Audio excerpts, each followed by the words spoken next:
Sayan tuition centre গ্রুপের পক্ষ থেকে সমস্ত ছাত্রছাত্রীদের জানাই অভিনন্দন। ইতিমধ্যেই তোমাদের পরীক্ষা শেষ হয়েছে, আমাদের নতুন সেশনও চালু হয়ে গেছে। অনেক ছাত্রছাত্রী অফলাইনে অনলাইনে ক্লাস অলরেডি করছে। যারা এখনো অনলাইন বা অফলাইনে অ্যাডমিশন হওনি তারা অতি সত্বর অ্যাডমিশন হয়ে যাও। অলরেডি অনলাইন অফলাইন দুটোতেই ক্লাস শুরু হয়ে গেছে। যারা অনলাইনে করতে চাও তারা আমাদের ইউটিউব চ্যানেলে ফোন নম্বর দেওয়া আছে, অনলাইনে পেমেন্ট করে নাম নথিভুক্ত হয়ে অনলাইনে ক্লাস শুরু করতে পারো। আজকে তোমাদের সামনে যে বিষয়টি বা যে সিলেবাসটি নিয়ে আলোচনা করব তা 6 সেমিস্টারের ডিএসই এডুকেশন সিলেবাসটি নিয়ে। এই ডিএসই এডুকেশনে কি কি টপিক রয়েছে, টপিকের মূল বিষয় কি, সে বিষয়গুলো ধরে ধরে আলোচনা করছি। তোমাদের 4টি ইউনিট রয়েছে ডিএসই এডুকেশনের। প্রথম যে ইউনিটটি রয়েছে কনসেপ্ট অফ গাইডেন্স। এই কনসেপ্ট অফ গাইডেন্সে কি রয়েছে সেটা হচ্ছে প্রথম বিষয়। গাইডেন্স কি বা গাইডেন্সের ধারণা, প্রকৃতি বা গাইডেন্সের সুযোগ কত প্রকার, তার গুরুত্ব আলোচনা করো। তারপর হচ্ছে কাউন্সেলিং কি, কাউন্সেলিং এর ধারণা, কাউন্সেলিং এর গুরুত্ব, কাউন্সেলিং এর প্রকার আলোচনা করো। বা গাইডেন্স ও কাউন্সেলিং এর যে বিভিন্ন কৌশলগুলি রয়েছে, টুলসগুলো রয়েছে, সেই কৌশলগুলো সম্পর্কে আলোচনা করো।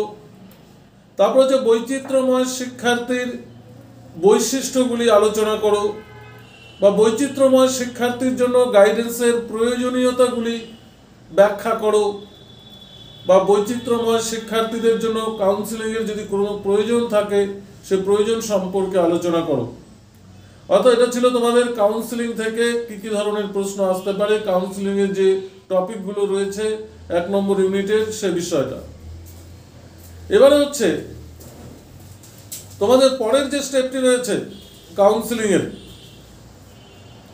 গাইডেন্স ও কাউন্সেলিংয়ের যে টুলস টেকনিক রয়েছে, অর্থাৎ শিক্ষাগত নির্দেশনার জন্য প্রয়োজনীয় প্রাথমিক তথ্যগুলি কি কি, শিক্ষার্থীদের ক্ষমতা, শিক্ষার্থীদের যোগ্যতা, আগ্রহ এবং মনোভাব বা শিক্ষাগত অর্জন বা ব্যক্তিত্বের বৈশিষ্ট্য, এগুলো তোমার ইউনিট 2তে রয়েছে। তোমাদের যে 4টি ইউনিট রয়েছে, ইউনিট 2 এর যে বিষয়গুলো বা টপিকগুলো রয়েছে।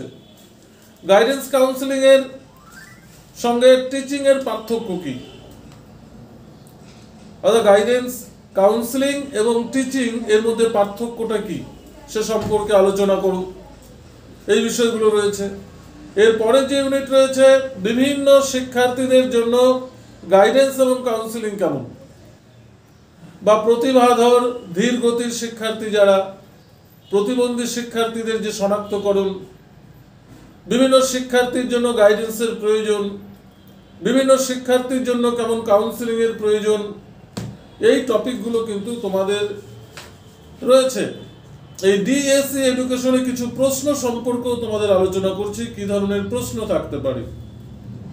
যেমন ধরো নির্দেশনা কাকে বলে, এর অর্থ কি, নির্দেশনার প্রয়োজনীয়তা বা গুরুত্ব আলোচনা করো, নির্দেশনার বৈশিষ্ট্য বা কনসেপ্ট ধারণাগুলি কি কি তা আলোচনা করো, নির্দেশনার প্রকৃতি পরিধি আলোচনা করো।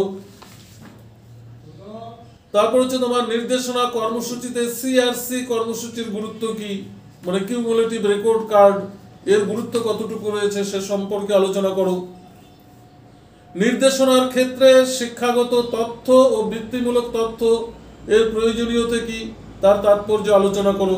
এটা অত্যন্ত একটি গুরুত্বপূর্ণ প্রশ্ন 6 সেমিস্টারের ডিএসসি এডুকেশনের জন্য। তারপর হচ্ছে বিভিন্ন নির্দেশনাগুলি আলোচনা করো বা বিভিন্ন প্রকার নির্দেশনাগুলির পরিচয় দাও। এই কোশ্চেনটাও তোমরা ভালো করে দেখবে। প্রথমে তো টপিকগুলো বললাম যে তোমাদের গাইডেন্স অ্যান্ড কাউন্সেলিং যে বিষয়টা রয়েছে, পরামর্শদানের যে সংজ্ঞা, বৈশিষ্ট্য, পরামর্শদানের সঙ্গে শিখনের পার্থক্য, তারপর হচ্ছে সাইকোথেরাপি, পরামর্শদানের মধ্যে পার্থক্য নিরূপণ করো, প্রত্যক্ষ পরোক্ষ অপ্রত্যক্ষ পরামর্শদানের মধ্যে পার্থক্য আলোচনা করো। এই টপিকগুলো তোমাদের রয়েছে ডিএসই এডুকেশনের। তোমাদের এই প্রত্যেকটা টপিক সেন্টারে আমাদের ধরে ধরে আলোচনা করা হবে, নোটস লেখানো হবে।